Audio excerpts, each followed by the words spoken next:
Margaret Zientek, so I mess up on the first name, not on the second. That's funny on that, in between. She is with the Citizen Potawatomi Nation and is the Assistant Director for Citizen Potawatomi Nation Employment and Training Program that's based in Shawnee, Oklahoma. Thanks for your leadership on this issue of 477. You know there are not a lot of folks that follow this around the country, and for you to be able to dig in and be a part of this conversation is exceptionally helpful. Thanks for the way that you have implemented this. I would encourage you, while anyone in this committee is in Oklahoma as well, to stop by the Iron Horse Industrial Park and to be able to see what job development looks like rapidly there, as they have developed a very unique international trade zone in the middle of Oklahoma, and have just landed their first business. It's a Canadian business that has come to Shawnee, Oklahoma. That the chairman can understand this well. I was there at the groundbreaking for the Iron Horse Industrial Park and all the jobs that were coming there. The Canadian business that was there, I turned to the Canadian business leader and I said, hey, this is a really great day. And he responded, oh yeah, you betcha. And I just smiled and thought, of course you did, as the Canadian business leader, to come and respond to me that way. So I appreciate all that y'all are doing to be able to advance jobs and opportunity for all Oklahomans as well. And it's great to see both of you here. Thank you for the opportunity to speak.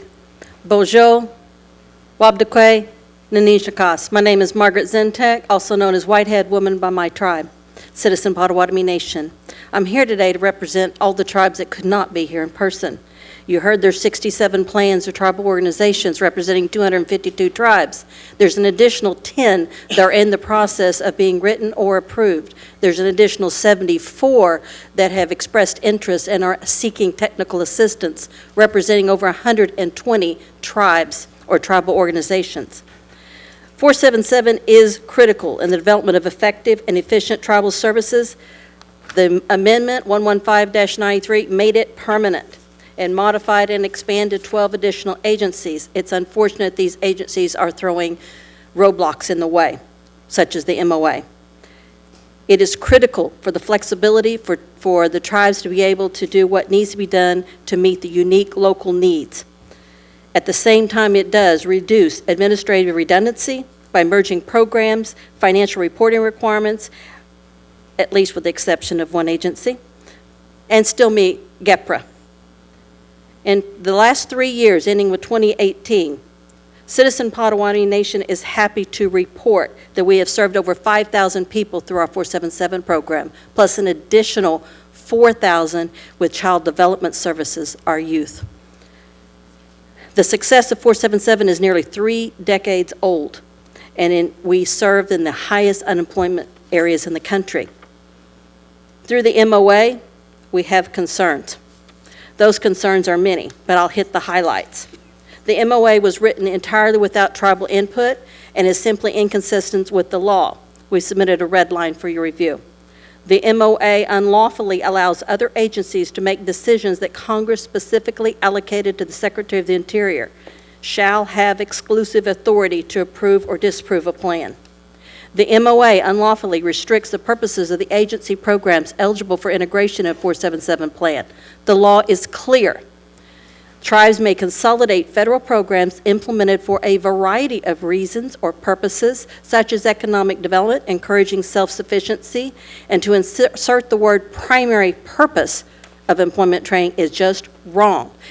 You heard Senator Langford refer to our Iron Horse project. The initial funding for feasibility studies was made possible because of 477. Additionally, the MOA gives agencies, it redefines competitive, and then basically it say they must be the sole recipient. That's not what the law says.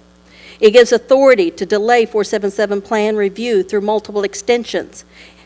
There's only one 90-day bite at the apple, if you will, and it does not allow for extension for waiver request.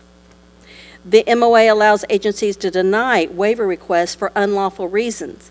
The law is very clear. Affected agencies may only deny waiver requests if they provide written notice the waiver is inconsistent with the purposes of 477 or the provision of law from which the program included in the plan derives its authority.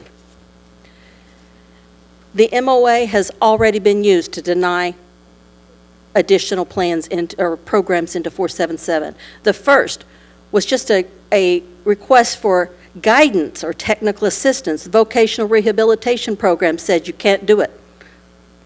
Number 2, Disability Employment Initiative. You heard from our friend here at the Cherokees. The Department of Labor deemed it is not eligible because it is made available to other entities. The Child and Welfare Services under Title 4B, subparts 1 and 2, Department of HHS took the position, not primary purpose of employment and training, therefore it cannot be included. Low-income home energy assistance program, again, HHS, not eligible because it's not primary purpose of employment and training.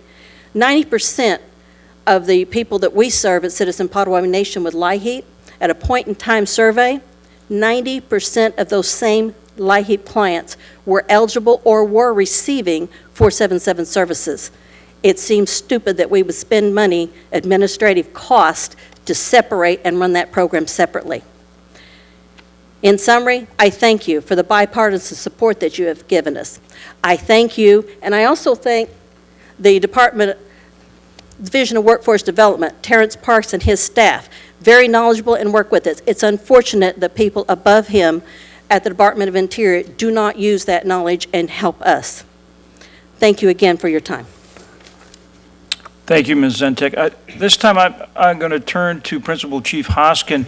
I know you have to leave here shortly, so for any questions that anyone has for the Principal Chief, let's do those first so that he can depart, but we can try to get as many of those questions covered as possible. And I would turn to Senator Langford first. Thank you. I appreciate that. I know you've got to catch a flight here. Let me ask, you're making a request of $58.6 million in the combined 6 different grants. How would that be used and what would that look like? That's the current request at this point, but how would that be used?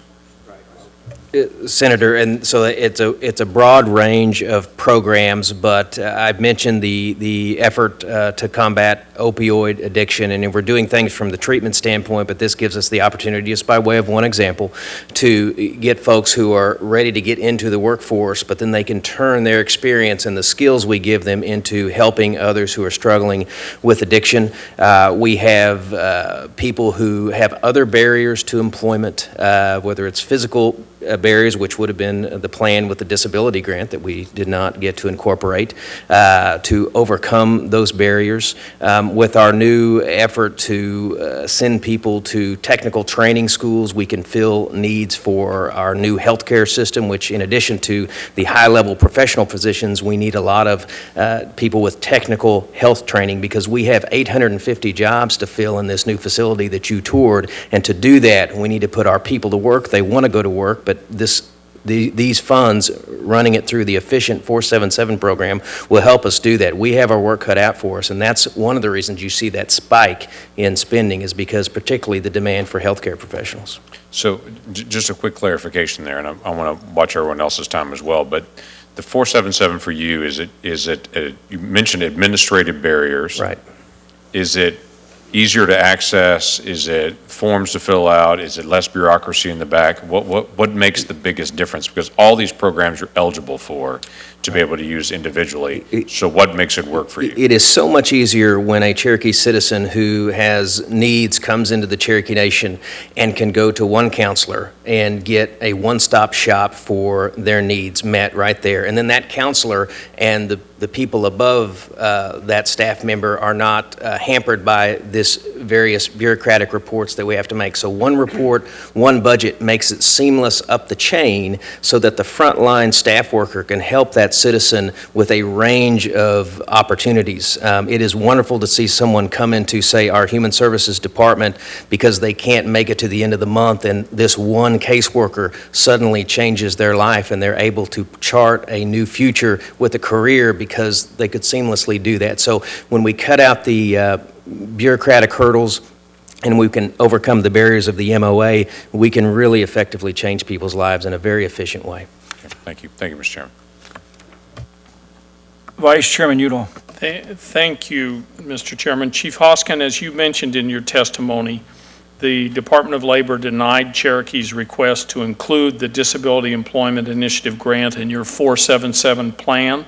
The department's decision was based on a provision in Section 3 of the December 2018 MOA. My understanding is that the nation and the 477 work group disagreed with this decision. Can you briefly summarize the basis of your objection to the MOA's limitation of 477 eligibility to competitive grants that are exclusively available to federally recognized tribes? Certainly, and I would direct the committee's attention to Section 5A1B of the Indian Employment Training and Related Services Consolidation Act. The problem here is the MOA misinterprets the law and narrows the eligibility for the grants to those that are exclusively available to Native American recipients. That's not what the law says. It's not what the Congress intended. And it also excludes opportunities that are granted on a competitive basis with other entities. And so the agencies have, and the administration has just narrowed the focus too much and cost us this opportunity to, again, change the lives for our citizens. So if we can accomplish something to overcome this hurdle imposed by the MOA, we will be able to do that. Yeah. Thank you very much for that answer.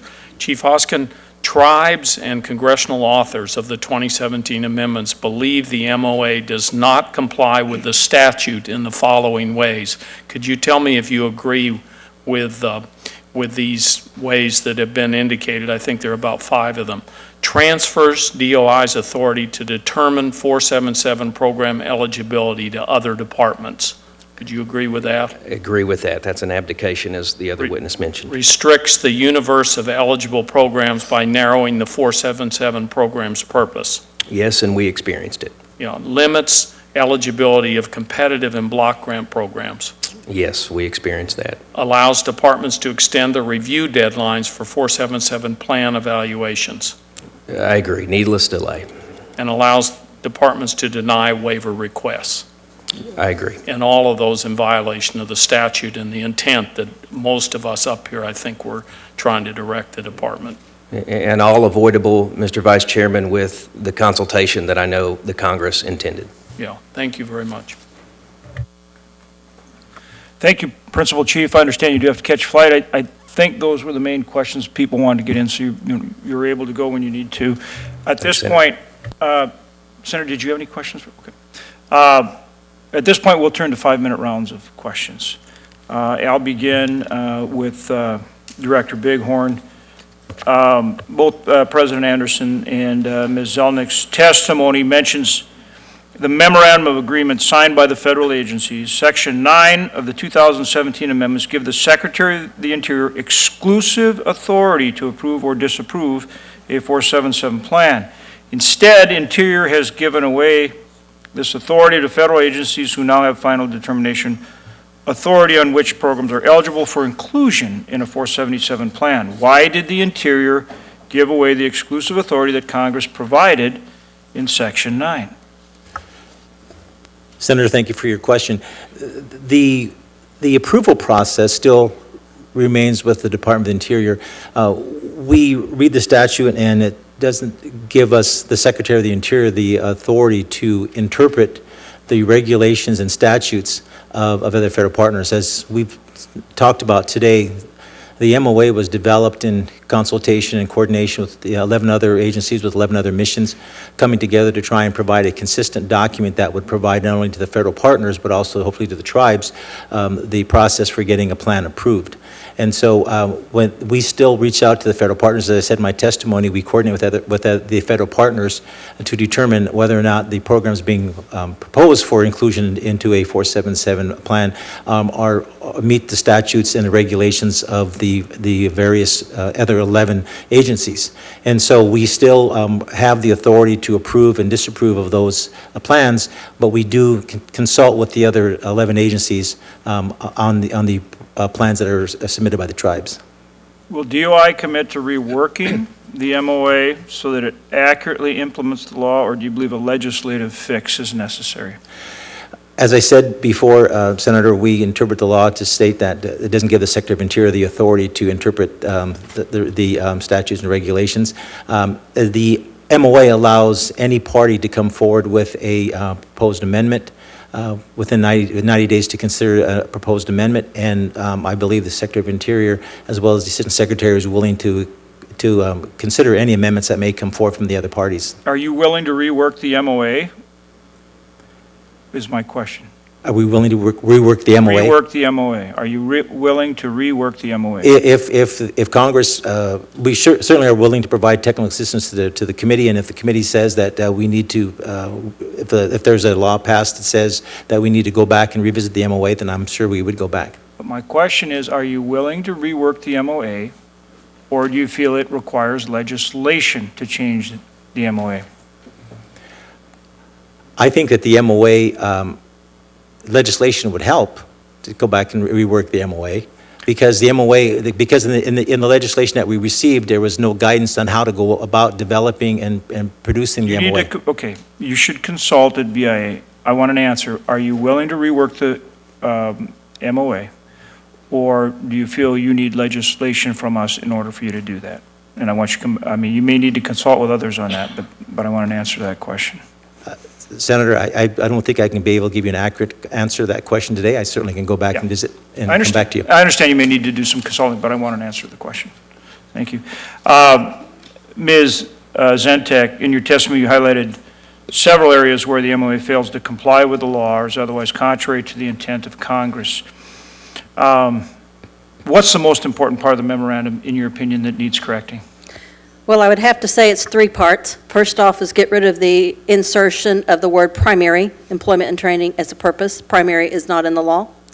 The second thing that I would say is also with the definition of competitive, where solely, the law says solely or in part, so that needs to be corrected. And the third is the abdication of authority by the Secretary of Interior, giving away the authority to make that decision for approval plans. And you'd be willing to continue working, you're co-chair of the work group, you'd be willing to continue to work with us as we work to address these things? I would be very glad to work with you. President Anderson, in your testimony, you mentioned that you've been the president and CEO since 2005, and that the Bristol Bay Native Association has utilized the 477 program since about 1995. So quite some time. Based on your considerable experience, can you speak to how more local control in the administration of the federal programs has helped provide individuals in your community with long-term employment? Thank you for the question, sir. I think the best way I can answer that is through statistics. Just over the years, we've averaged, the population of my region is somewhere between 5,000 and 7,000 people. And we serve an average of about 600 clients a year through 477. With just the latest statistics that we have completed show that we have 549 clients that were served. And those that terminated services, there were 65 adults, 61 youth, and 120 cash assistants for a total of 246. We've had 5 adults entered unsubsidized employment, while 27 achieved other employment outcomes. Other employment outcomes includes are for clients who already have jobs but need assistance to maintain them. We've had 52 youth in 2018 complete the work experience program. Our cash assistance it kind of varies from year to year, but 65 achieved miscellaneous education outcomes. In the new jobs, we've created 5 new jobs. We've helped 28 businesses, provided them assistance. We've helped six vets just in 2018. With service, they're our high priority. The Child Care Assistance Program is probably one of the most important parts of 477 that allows our people to go back to work or continue working. who lack childcare, childcare assistance. I mean, without assistance, they'd have to either give up work or probably give up work.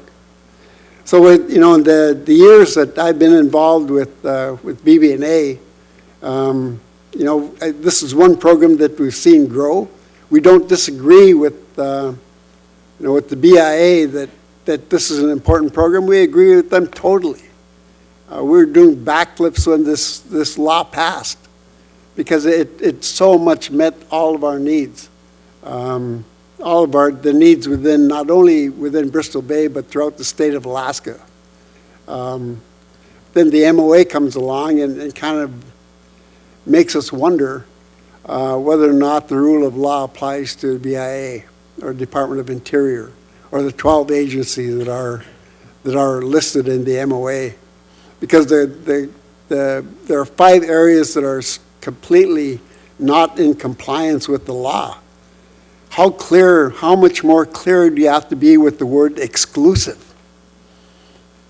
Exclusive authority. How much more clear do you need to be when you say, programs that are, or grants that are sole or solely or partially for tribes? I don't understand what, I'm being candid here because it's just real frustrating to having to deal with this since December. And we're afraid even to try to submit any new plans because we don't want to jeopardize what we have already. We already operate LIHEAP. We don't want to jeopardize our 477 plan and our LIHEAP funding by trying to include it in 477 into our plan because it'll be denied. I mean, that's been the experience so far. And it's just really frustrating that, here we have, and we want to live by the rule. We want to help the BIA to do their jobs more efficiently, more effectively. We're the boots on the ground. We're carrying out the programs that they would have had to carry out themselves. We're there doing it for them. We want to be as successful as they would be, and even more because we're serving, our communities and our tribes. And our people look to us for leadership. And to have programs denied is really, really frustrating. We want to add more programs, but we're afraid to do that. Recently, thanks to Senator Murkowski and Senator Sullivan, Bill Barr came to Alaska, and when he returned from visiting our communities up there, he declared a crisis in public safety. And during the AFN convention, the Alaska Federation of Natives Convention, he announced about $42 million to be given to Alaska, or provided to Alaska. And we understand that this might be to the CTAS, the Consolidated Tribal Assistance Solicitation Program that DOJ offers. We don't want to add those because we don't want to jeopardize the funding. We don't want to jeopardize approvals. I got a sense that the funds will come to the CTAS program, but we're afraid to take the chance under the new rules of having our plans continually considered incomplete and questions continually asked for more information. Okay, thank you. Vice Chairman Udall. Thank you, Chairman Hoven. And I want to echo the chairman's question and statement. I think he said very strongly the department must commit to amending the MOA, Mr. Bighorn, and I would even use the legal term shall commit to amending the MOA. I think that's tremendously important, especially when you hear from all the tribes and nations how this has impacted them. Now, it's my understanding that the negotiation process for the December 2018 MOA expanded nearly 9 months, giving all agencies ample opportunity to provide input on each provision.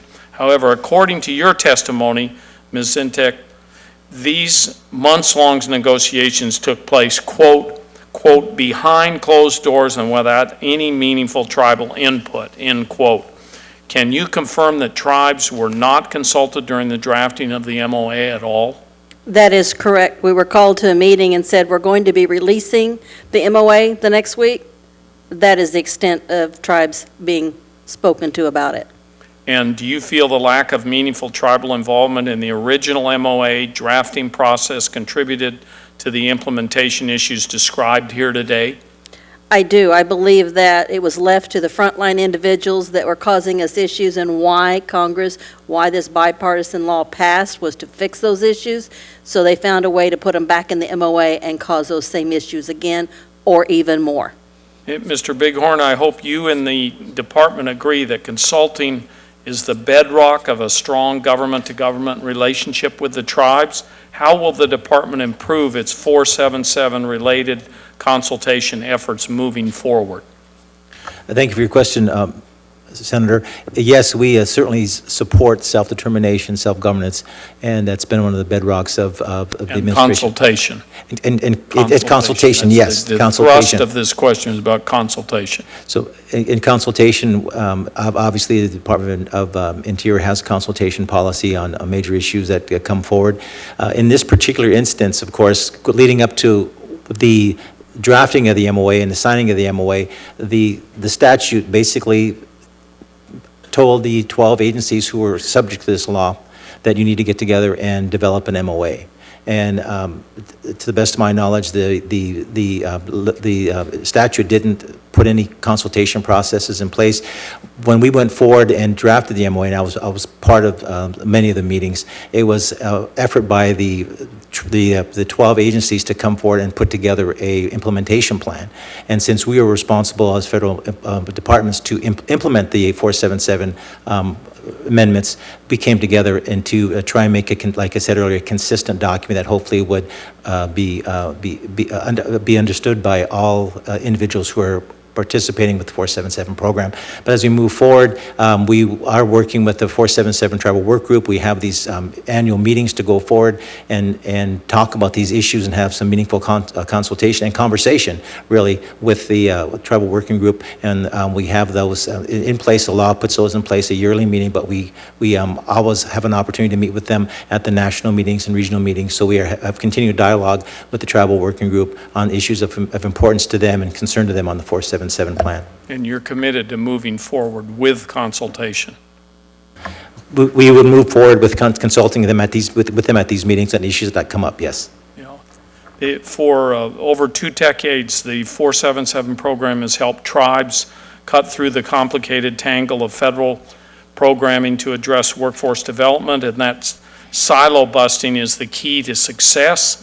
But workforce development is not the only policy initiative that is spread out across multiple federal agencies. As all of you know, public safety, behavioral health, environmental protection are just a few of the areas where tribes have to try to cobble together a hodgepodge of federal grants to meet community-driven goals. Ms. Zientek, should Congress look at applying the 477 model to other areas, and if so, what policy areas do you think would benefit the most? Most definitely. I would look in terms of Indian Health Services and some other agencies as well. I can see the HPOG, Health Professional Opportunities Grant, was actually a program being operated by Cook Inlet Tribal Council. That program is a perfect fit in 477, or using the 477 model in other agencies. I know our tribe is working on a self-governance panel for that very purpose. Thank you, Ms. Zientek. Yield back, Mr. Chairman. Senator Murkowski. Thank you, Mr. Chairman. Mr. Bighorn, I want to go back to a comment that you just made. You indicated to the Vice Chairman here that the implementing legislation that says that the 12 agencies shall come together and establish this MOA didn't require in its language any consultation, and so you didn't feel like you need to do it. One of the things that I am all over every agency that comes to my office when they're talking to me about their relationship with our tribes in Alaska, I say, this consultation should not be something that you are directed to do. Consultation should be something that is inherent, that as an agency, you go to the tribes, you have that consultation. We all know that some agencies are better than others, but I'm a little bit surprised to think that when you are talking about this approach, this consolidated approach to efficiency, that when the 12 agencies come together to talk about how we're going to make this work with the tribes, that nobody thought that maybe consultation at that point would be important, even if it was not directed and outlined in the law. So was it an oversight, do you think, or in hindsight? Because I do understand now that there are these efforts to bring in that level of consultation, but was it because it simply wasn't outlined that nobody felt that you needed to do it? Senator, thank you for the question. When we were looking at developing the MOA, we approached it from the perspective of Congress has asked us to come up with an MOA to implement the program from the federal perspective, and there was no discussion at that point as to tribal consultation, because again, it wasn't something that was required within the law. And also the 12 agencies that were around the table felt that this was a charge for us to come up with the implementation of the program, how we were going to implement the program. How the agencies are going to implement it. Well, actually, you're not implementing it, because as Mr. Anderson has said, you all are the ones that are implementing it. You are taking the obligation and the responsibility that these agencies have for these programs and asking the tribes to do that work for you, and they are happy to do it. I mean, we've clearly heard that. They are eager to do it. Because they believe strongly that they can get greater efficiency, greater flexibility, truly make this work better for all those that they serve. So it just seems to me that there was a real failure here on the consultation part. If you're basically saying, here, you take over this obligation, the fact that there was not a level of consultation. Let me ask, though, because I'm a little bit confused on the MOA being reopened. You've heard here requests for the BIA to reopen the MOA. In a letter that we received October 15 from the Assistant Secretary Sweeney, she says, during this meeting, September 20th, during this meeting, the tribes asked the federal agencies in attendance to consider reopening the MOA for modifications. The federal agencies in attendance committed to considering the tribes' requests. So that was September. This is a letter that we received in October. We're now in November. The question to you was just asked by the chairman whether there is a consideration for reopening of the amendments, and you have asked for time to go back and seek further discussion with others. It seems to me that it's been out there by the agencies now for a couple months to noodle over whether or not you're looking to reopen this. You've indicated that there is a process for amendments to be submitted. But is that the same thing as reopening the MOA? Are they two different processes? Senator, the process I outlined earlier is in the MOA, and it allows any of the 12 other agencies who are parties to the MOA to propose an amendment. Now, what you're talking about is revisiting the MOA or Right. opening. That's something separately. Right. And as I said earlier, I'll need to go back and visit with my leadership to determine if that's something that is going to happen. I do know that as you said, we've had the letters from the working group and letters from Congress asking us to consider some of the inconsistencies that have been developed, that have been provided from the tribe's perspective, and we're still reviewing those letters and certainly considering those. But I don't have any information today to indicate that we'd be reopening the MOA. I'll have to go get back again and visit with my leadership and get back to you on that. Okay, well, I would just, again, repeat for the record here that at the meeting on September 11th, again, according to this letter from Assistant Secretary Sweeney, the issues were discussed related to the MOA, and then on September 20th, a couple weeks later, at the meeting of the Indian tribes and federal agencies, during that meeting, again, the ask was made to consider reopening the MOA for modifications, and we're now here in November. So it seems to me that there has been a lot of opportunity for the agencies to be discussing this. In the meantime, what you have happening, and I hope that you have heard this clearly, and I hope that the other agencies have heard this clearly. What is happening is the good work that needs to be done on the ground is being halted. Decisions are being made not to move forward with additional programs.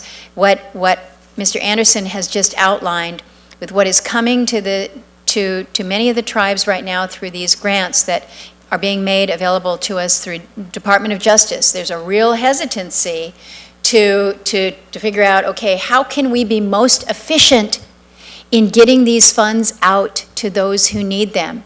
That's what we should be thinking about, but we're not, because we're saying we need to be careful here because we don't want to jeopardize this. We don't want to be in a situation where a program is going to be denied.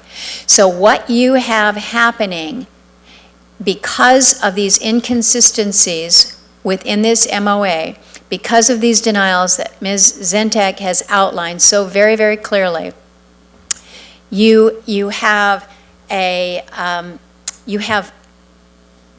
process that was designed to be more efficient, becoming twice less efficient because of where we are right now. So my ask to you is to go back to those that you are working with on this and convey to them certainly this senator's urgency, and I would hope this committee's urgency, that you look at this very critically, very closely, and very quickly.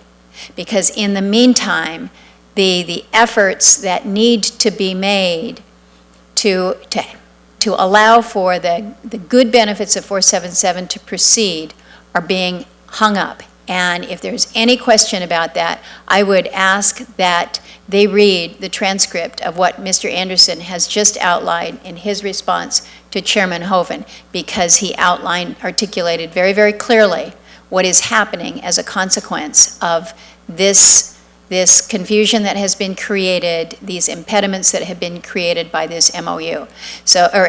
There's too many of us that have worked far too long on this to be kind of stalled out right now. And I hate that you have to be the bearer of my critical review here, but all we're trying to do is to fulfill the responsibilities that, again, the agencies have, and you have good people that are prepared to take it up and to do so in a manner that makes good sense with greater efficiency and better management of the federal dollars that are at stake.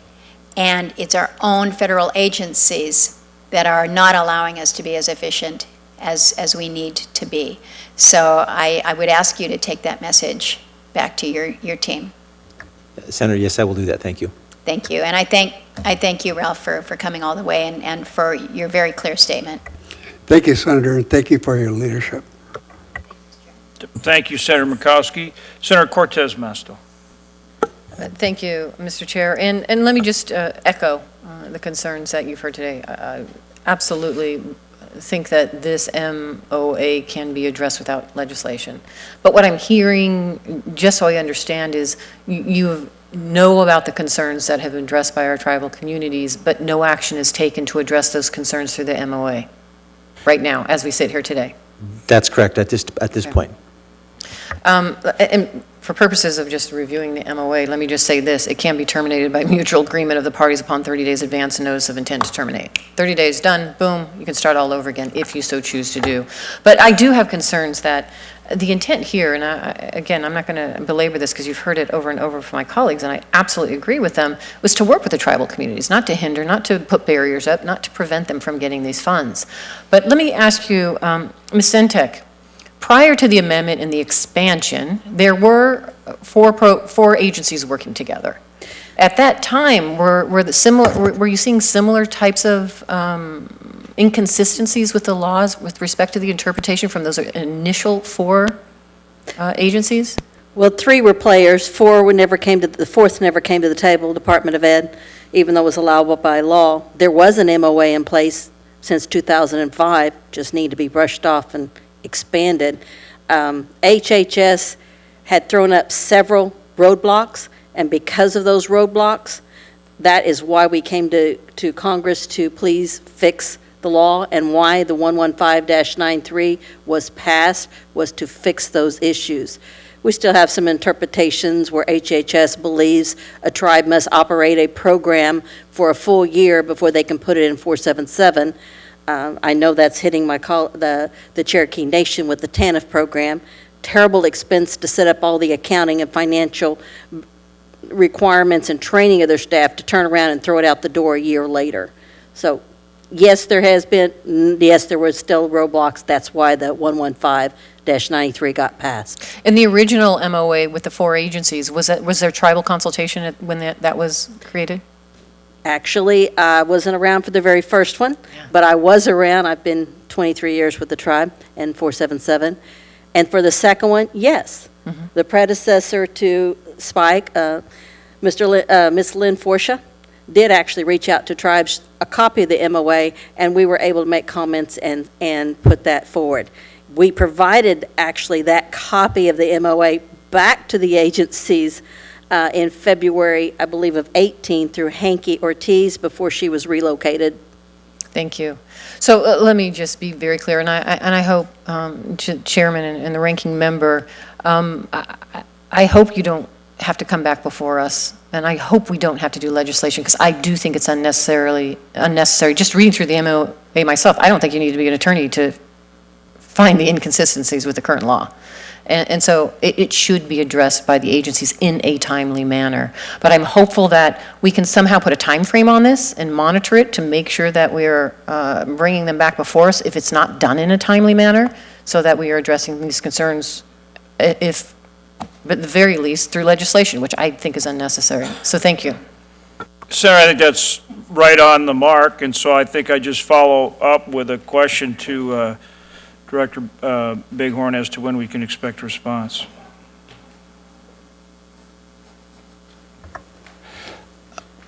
Mr. Chairman, I will go back and talk to my leadership and get back to you as quickly as possible.